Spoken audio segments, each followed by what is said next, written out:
खाना काबा अल्लाह का वो घर है जहां 70,000 फरिश्ते तवाफ करते हैं, जहां अल्लाह तबारक व ताला की रहमत हर वक्त बरसती है। ये ऐसी जगह है जहां ऐसे ऐसे मौजज़ात होते हैं जिन्हें देखकर इंसान की आंखों से खुद ब खुद आंसू जारी हो जाते हैं। उसका इस बात पर पुख्ता यकीन हो जाता है कि इस दुनिया को कोई ना कोई चलाने वाला है। वो हर चीज को देख रहा है। वो ये जानता है कि मेरे बंदे को क्या चाहिए, मेरे बंदे को क्या तकलीफ है। फिर वो अपने बंदे के कान में आहिस्ता से मोहब्बत से कहता है, आए मेरे बंदे, तुझे किस चीज की जरूरत है। खाना काबा वो मकाम है जहां अल्लाह अपने बंदे के बहुत करीब होता है, क्योंकि खाना काबा के ऊपर बैतुल मामूर है जहां 70,000 फरिश्ते तवाफ करते हैं और उसके ऊपर खुदा का अर्श है।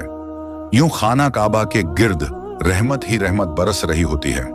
गुजरात से ताल्लुक रखने वाली माई नजीरा 2 बच्चों की मां थी। बच्चे अभी बहुत छोटे थे कि उसके शवहर का इंतकाल हो गया। वालदीन उसे दूसरी शादी का कहते, मगर वो अपने मासूम बच्चों के चेहरों को देखकर खामोश हो जाती और शादी से इनकार कर देती। माई नजीरा की तालीम में ट्रक थी। उसकी ख्वाहिश थी कि उसके बच्चे अच्छी तालीम हासिल करके अल्लाह अहदों पर फायज हों। उसे अपनी जवानी की कोई परवाह न थी। उसने अपने बच्चों को अच्छी तालीम के लिए एक प्राइवेट स्कूल में दाखिल कराया। उसकी जिंदगी का एक ही मकसद था कि उसके बच्चे आला तालीम हासिल करें। माई नजीरा के बच्चे स्कूल में पहली पोजीशन हासिल करते, 5 वक्त की नमाज अदा करते, जिसकी वजह से पूरा मोहल्ला उन बच्चों से बेहद मोहब्बत करता और दिलो जान से इज्जत करता। वक्त अपनी रफ्तार से गुजरता रहा, बच्चे जवान होते गए। उसका एक बेटा डॉक्टर बना, जबकि दूसरे ने CACS का इम्तिहान पास किया और गुजरात के शहर में ऐसी के अहदे पर फायज हो गया। दोनों बच्चे अपनी माँ की कुर्बानी की वजह से उससे बेहद मोहब्बत करते थे।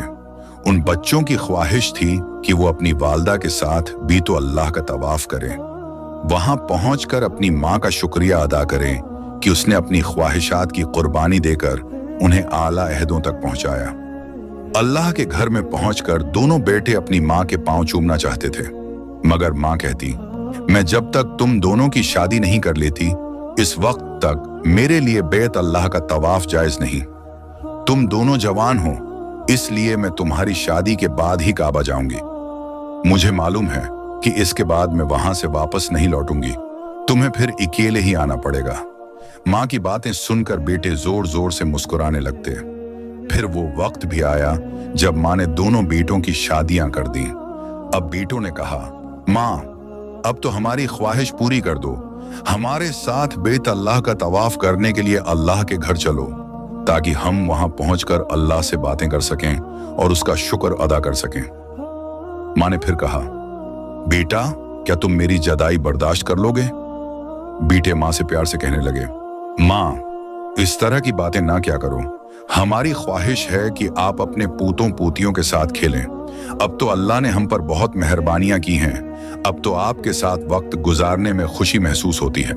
बच्चों के इसरार पर माँ ने भी उम्रे की हामी भर ली। ये तमाम लोग उम्र अदा करने के लिए मक्का मुकर्रमा पहुंचे। रमजानुल मुबारक का महीना था। उन लोगों ने खाना काबा में दिल खोलकर इबादत की, नमाज तरावी पढ़ी, रोजे रखे और 5 वक्त की नमाजें बाकायदगी से अदा करते रहे। एक दिन माँ की तबीयत इंतहाई खराब हो गई। बुखार इस कदर ज्यादा था कि चलना भी मुश्किल हो गया। छोटा बेटा जो कि डॉक्टर था, वो मेडिकल स्टोर गया और वहां से माँ के लिए दवाइयां ले आया, मगर माँ को कोई इफाका ना हुआ। बुखार की शिद्दत की वजह से माँ की तबीयत मजीद खराब हो गई। चनांचा माँ जी को अस्पताल मुंतकिल कर दिया गया। माँ जी ने अपने बेटों को वसीयत की कि अगर मुझे इस मुकद्दस सरजमीन पर कुछ हो जाए तो मुझे यही दफन कर देना। बेटे माँ को समझाने लगे, माँ ऐसा कुछ नहीं होगा, ये मामूली बुखार है, कल तक उतर जाएगा। बेटों का ख्याल था कि बुखार की शिद्दत की वजह से माँ इस तरह के अल्फाज बोल रही है। अगले दिन माँ की तबीयत कुछ संभली तो उसने हरम में जाने की ख्वाहिश जाहिर की। चुनांचा उसे व्हील चेयर के जरिए खाना काबा लाया गया। माँ ने हरम के फर्श पर बैठकर तरावीह पढ़ने की फरमाइश की। चनांचा उसकी बहू ने उसे फर्श पर बैठा दिया। माँ जी ने अभी तरावी की 8वें रुकात अदा की थी कि वो सजदे से उठ न सकें। उसकी रूह जिस्म से परवाज कर चुकी थी।